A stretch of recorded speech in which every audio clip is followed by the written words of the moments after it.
Hello అండి, good evening. నేను మీ advocate Ilyas. ఈరోజు మన న్యాయ సలహా ప్రామిసరీ నోట్. ఇటీవలి రోజుల్లో ప్రామిసరీ నోట్ ప్రాముఖ్యత చాలా పెరిగిందండి. డైలీ నేను ప్రాక్టీస్ చేస్తున్న కోర్టులోనే 3 to 4 కేసెస్ ప్రామిసరీ నోట్ మీదే వస్తున్నాయి. అందుకే ఈ వీడియో చేయడం జరిగింది. ప్రామిసరీ నోట్లో చాలామంది చేసే మిస్టేక్ ఏమంటే డేట్ సరిగ్గా వేయకపోవడం, అమౌంట్ దగ్గర అంటే మిస్టేక్స్ చేయడం, సిగ్నేచర్ సరిగ్గా లేకపోవడం. దాని ద్వారా ఇద్దరు అంటే అప్పు ఇచ్చిన వ్యక్తి, తీసుకున్న వ్యక్తి ఇద్దరు సఫర్ అవుతారండి. దానికి ప్రామిసరీ నోట్ ఎలా ఫిల్ చేయాలి, లీగల్లో దాని వ్యాలిడిటీ ఏమి ఈరోజు తెలుసుకుందాం. ప్రామిసరీ నోట్కు వస్తే మనం ముందుగా దీన్ని ప్రామిసరీ నోట్ అంటారండి. దీనికి ఫిల్ చేసే విధానం ఫస్ట్ ఇయర్ వస్తుంది, సంవత్సరం, నెల, తేదీ, ఇలా అన్నమాట. ఇప్పుడు మనం ఫిల్ చేసి చూద్దాం.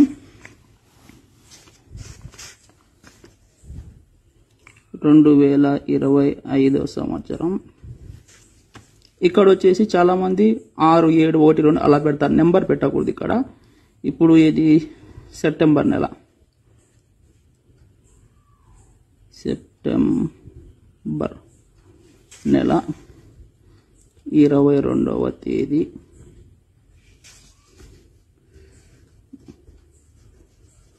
నంతపురం,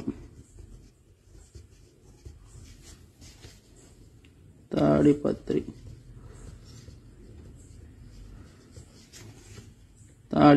గ్రామం. ఇక్కడ తాడిపత్రి గ్రామం అన్న రాయొచ్చు, లేకపోతే మీరు ఉంటున్న వార్డు కానీ కాలనీ ఆ పేరు కూడా రాయొచ్చు.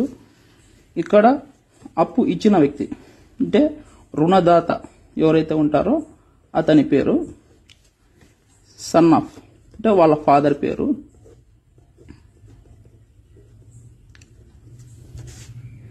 గారికి ఇక్కడ నుండి అప్పు తీసుకున్న వ్యక్తి అంటే రుణగ్రహీత అంటారు. అతను ఏ డిస్టిక్ అయితే ఆ డిస్టిక్, మండలు, గ్రామము ఆ విలేజ్ రాసిన తర్వాత అప్పు ఇచ్చిన వ్యక్తి పేరు, సన్ ఆఫ్, వాళ్ళ ఫాదర్ నేమ్ ఒప్పి. అతను సొంతంగా రాస్తున్న వాడైతే సొంతం ఓపి రాసి ఇచ్చిన, లేదా వేరే అతను రాసిన వ్యక్తి మూడో వ్యక్తి అంటే రాయించి ఇచ్చిన ప్రామిసరీ నోటు. నిశ్చిత తీసుకున్నది ఇక్కడ అమౌంట్ ఇన్ డిజిట్స్ ఇవి. ఇక్కడ వచ్చి అక్షరాల 50 ఇలా అన్నమాట. ఇక్కడ వడ్డీ రూపాయితో ఇస్తున్నారా, రూపాయిన్నరతో ఇస్తున్నారా, 2 రూపీస్ ఇస్తున్నారా, అలా. ఇక్కడ కూడా రాసి లేదా రాసి ఒప్పి ప్రామిసరీ. ఇక్కడ సాక్షులు ఉండాలి.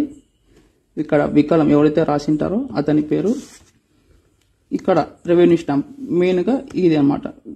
రెవెన్యూ స్టాంప్ లేకోకుండా ఈ బాండ్ పేపర్కి ఎలాంటి వ్యాలిడిటీ ప్రాముఖ్యత ఉండదు. సో ఇవన్నీ దృష్టిలో పెట్టుకొని ఏమాత్రం తప్పుపోకుండా చూసుకోండి.